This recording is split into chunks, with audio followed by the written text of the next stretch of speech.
Sasa nisomee kwenye simu yako, tafuta Warumi 13. Itasoma kama ilivyoandikwa. Kila mtu hana budi kutii serikali iliyotawala, kwa maana hakuna mamlaka isiyotoka kwa Mungu, na serikali zote zilizopo zimewekwa na Mungu. Kwa hiyo anayepinga mamlaka iliyotawala ama anapinga chombo kinachowekwa na Mungu, na watu waasi watajiletea hukumu. Kwa maana watawala hawatishi watu wanaotenda mema, bali wale wanaotenda maovu. Mbona nisitize hapa? Endelea. Kwa maana watawala hawatishi watu wanaotenda mema, bali wale wanaotenda maovu. Kama hupendi kuishi kwa kumwogopa Mwenyezi Mungu, basi tenda mema naye atakusifu. Niendelee. Maana mwenye mamlaka ni mtumishi wa Mungu kwa manufaa yako. Lakini kama ukitenda maovu, bali ogopa, kwa maana hatembei na silaha bure. Yeye mtumishi wa Mungu anayetekeleza adhabu ya Mungu juu ya matendo ya maovu. Kwa hiyo ni lazima kutii wenye mamlaka, na si kwa sababu ya kuogopa adhabu tu, bali pia kwa ajili ya dhamiri.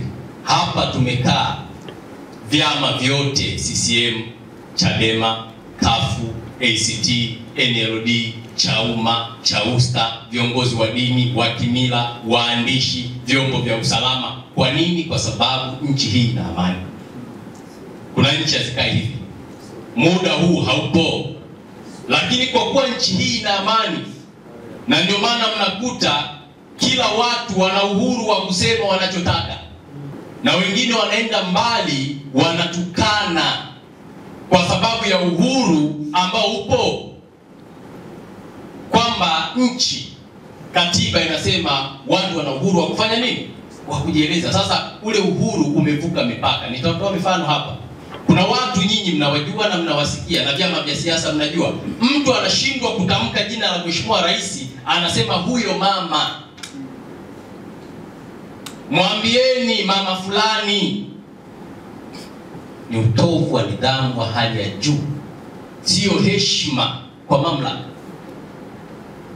Lakini tukumbuke Mwalimu Nyerere alikataa udini, ukabila na ukanda, usiwagawe watu kwa namna yoyote ile. Ila kuna watu wanasema huko visiwani Mzanzibari, maneno ya kukera, ya kukejeri, ya udhalilishaji, lakini huyo anayetukana huwa hajibu, yupo kimya, hasemi.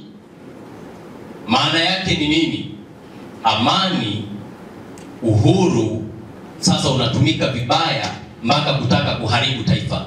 Na ukisikiliza watu wanaokemea, huoni wakikemea hizi kauli. Hawasemi hapana, hapa viongozi tunadhani mmevuka mipaka, hili sisi tunasema likemeni. Hawakemei, lakini wataungana kwenye mambo mengine ya kuchochea badala ya kukemea, kitu ambacho sio sawa. Viongozi wa dini tupo zote, wazee wa kimila tupo zote. Mimi sijawahi kuona ameibuka mtu akasema huyu, hizi kauli anazozungumza ni mbaya, huwezi kumuita rais hivi, tuache hili, sio la kiungwana. Hakuna anayekemea.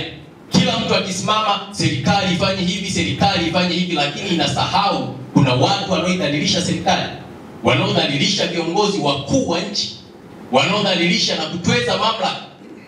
Hii elimu nayo viongozi wa dini tusaidie. Wanasema hakuna haki bila wajibu, na ili tutende mema na haki lazima watu wote tuwatendee sawa. Kwa hiyo naomba viongozi wa vyama vya siasa, mikutano yenu inakaribishwa kwenye mkoa wetu, lakini fuateni sheria, kanuni na taratibu zilizopo ili tusiingie huko. Kwa hiyo imani yangu viongozi wa vyama vyote, Kafu, ACT, Chadema, mnaofanya mkutano kesho, lugha basi hata viongozi wa dini wawasikilize kesho, waone mnaongea lugha za uzalendo za kujenga nchi hii.